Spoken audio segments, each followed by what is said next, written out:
What's poppin', y'all? Welcome back to another YouTube video, and today we're taking a look at another show review, and as promised we are taking a look at Heartstopper Season 2.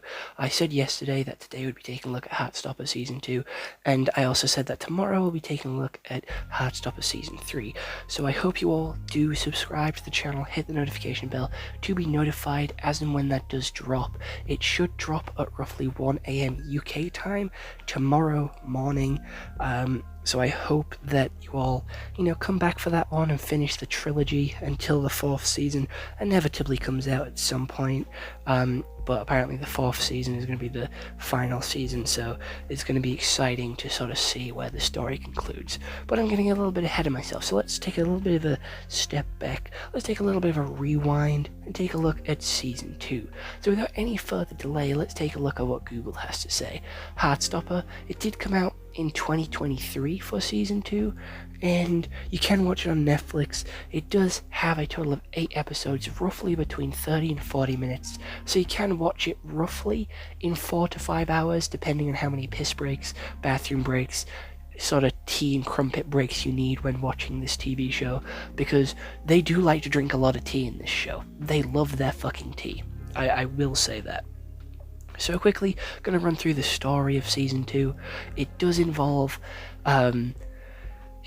Charlie and Ollie trying to come out to their friends and family, telling them that they're boyfriends, and their friend group already knows. They're the only people that know, so it is coming out to everyone else in their life. Coming out to the mum, pretty easy. Continuing on, Ollie, Ollie, what are their names?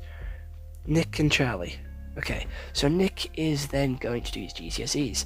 I am a very lucky individual. I got out of doing my GCSEs because I was a COVID kid, so I don't know the struggles that he's going through. I can't relate to this in any way, shape, or form. So Nick is doing his GCSEs. He fails maths, I'm 90% sure, passes everything else. Charlie is then behind on all of his work because he's been too busy hanging out with Nick. So their mum is like, hey, you're not going out anymore, you're not going to go see Charlie, because you have to catch up with all your coursework and all your work. And I'm sat here and I think this is very unrealistic. I did all my coursework in lessons. I didn't do any outside of lesson. I'm going to be honest, if he spent one night absolutely grafting on his coursework, he could get it done in one night. If he stayed awake from, let's say 7 till 12, that's a good 5 hours. If he spends a good 5 hours on his coursework, that shit'll be done. That shit'll be done and dusted, because it's late. It's doing now. So the fact that it's late, means that he has all the information. He has everything that he needs. And when he starts it in that one scene, he's not fucking started it. He starts it and finishes it during school time. That's 6 hours of self-study, right? Let's say he has 2 lessons. That leaves 4 hours? That motherfucker could have done that in one night and then gone to see his boyfriend. That motherfucker's just lazy. Alright, I fucking hated that. That really pissed me off. If he grafted and did all that shit in one night, he could have seen his boyfriend. Simple as that.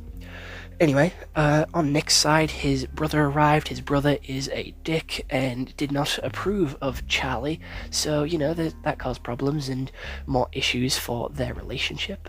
Telling the rugby lads as well didn't go well. They failed every opportunity that they tried, and the girl that Nick wanted to tell already fucking knew, so there was no fucking point. Anyway, they go to Paris, meet Nick's dad. Nick's dad's an asshole. Nick's dad comes back to Britain with them. We see Charlie has an eating disorder, and Elle and is his name Tao? His name's Tao. Tao get together, and Isaac works out that he's asexual, and then we have a little bit of more information on the other 2 girls, which find out that one of their parents isn't the kindest and is quite homophobic and is not welcoming of her daughter, which is awful. Then they all have a party, they all go home, and life's good for everyone because everything's sorted. That's pretty much it for the main story. anyway, of Season 2. I'm going to be honest, I enjoyed Season 2 a lot more than Season 1. The stories felt a lot more fleshed out, they felt a lot more focused, and like they were tackling issues that they set up in Season 1, and I really liked that. We knew that there was something off with the parents of the blonde girl, I forget her name, because of the first season, where it's like, oh, I've never met her parents, I've never been around to your house, what the fuck's that about? Hey, hey, hey. That then crosses over to the second season, and it's developed like, hey, I haven't done this, we haven't been to your house, you're always at mine. Why are you keeping secrets? And it's developed, and it's got an explanation, and it gets resolved. Well, not resolved, but it gets answered. There's a payoff at the end of Season 2, which wasn't there at the end of Season 1. And that's what I like. I like it when I get a payoff for a story arc. We find the other girl in the relationship, finds out about the mum, and finds out about everything. It's a nice conclusion. They're very sort of working together to start the steps on fixing that, which is great. We do have Nick opening up to everyone, and everyone finding out, because by the end of the season he posted on his Instagram, which mirrors the first season when the two girls posted their relationship on Instagram. So it just seems that everything's going through Instagram, not gonna lie. He did post quite a bit of hints though on his Instagram previously of little X's and saying, oh, you know, posting a lot about this one boy Charlie. So he did post a lot of hints. Season 1 didn't focus on Isaac all too much, but Season 2 definitely gave him a solid story and made him feel like part of the team, part of the group, part of the gang, part of the Paris group, which added another member, which I don't feel like got way enough screen time. She should have got more screen time. She's kind of forgotten and overlooked quite a few of the times. I did see her in one of the pictures showing up on screen, so I remembered that she existed, not gonna lie. The other girl that was liked Nick in the first one, I liked her story and her transition, how she sort of joined their group, and she's moving away from the asshole rugby boys, and it seems that everyone's moving away from the asshole rugby boys. The asshole rugby boys are trying to change a little bit, so it is setting them up to have a good conclusion in Season 3, to have this nice sort of story arc of changing for the better, which I do quite like. Acting is great in this one. Seeing how Charlie's face drops and seeing like his physical presence completely change when Ben comes into frame, and when he sees Ben, we see him sort of go from happy, excited, and smiley to like panic mode in like a click of a finger, and that is good storytelling, and that is what one of my main like criticisms of the first one was. There was a lot of telling and not enough showing. With Season 2, we have a lot more showing and not telling, so we can see by how the characters are acting and how they're moving and how they're sort of carrying themselves, how they're feeling. And we can definitely see that a lot more with Charlie, with his eating disorder, and there was a little bit of that in Season 1 where he wasn't eating his packed lunches, but in Season 2 it was honed in on, is one of the big story parts, which hasn't been resolved, but I'm assuming that will get sorted out in Season 3, or talked a little bit more about in Season 3. And I like how in this series that they're covering all sorts of sexuality and all categories of the LGBTQ plus community, instead of just focusing on the big three, which is like gay, lesbian, trans, and bi. That's 4. I can't count, clearly. But they are going into a deep dive of like asexuality and taking a look at some of the others that are going off with some of the other characters. Like, I do believe there's a pansexual character in the mix. Can't remember the name, but I do believe that they do show up. So I like how they're exploring it all and not just being like, oh, here's the main 4. Like, here's the main 4. And just leaving it at that. The exploration of the others is really good because it then gives representation to everyone and not just the main 4. And I think that's pretty cool. I think that is pretty cool.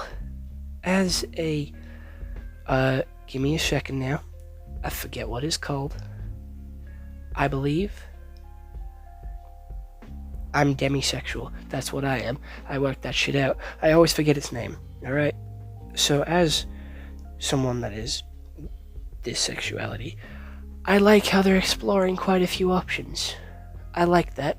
I like how, it's talking a lot about all of them, showing these struggles, and how some people have it easy, how some people don't, and how some people have it so fucking awful. It gives you a wide variety of experiences, a wide variety of, like, sexualities with these characters for us to explore, talk about, and it keeps them all front and center. I'm going to be honest, my favorite character is the token straight guy. I will be honest and say he's the best one. Tao is the best one. I'm going to be honest, he's funny, and he just doesn't get enough time to shine. Like, I want to see more of him, and I want to see more of him. You know, he's fucking cool. Like, I do feel like Tao takes a massive backseat compared to some of the other characters, and he did get a little bit more time to shine in season 2 because he does like Elle, and that gives him a lot more screen time because, he's got to build up that relationship with Elle. They got together by the end, and their relationship is starting to have problems arise with her moving to college, and we'll probably see how that, that consequence, that action affects them in season 3. But overall, this one was way better than season 1 and hooked me, got me interested with the characters, and locked me in. For season 1, I wasn't locked in, I'm going to be honest. I just kind of watched it because TikTok told me to, and I was debating it for a while. But, season 2 locked me in, and I'm ready for season 3, and I'm ready for season 4. So, this one, easily 8 out of 10, 8 out of 10, 8 out of 10.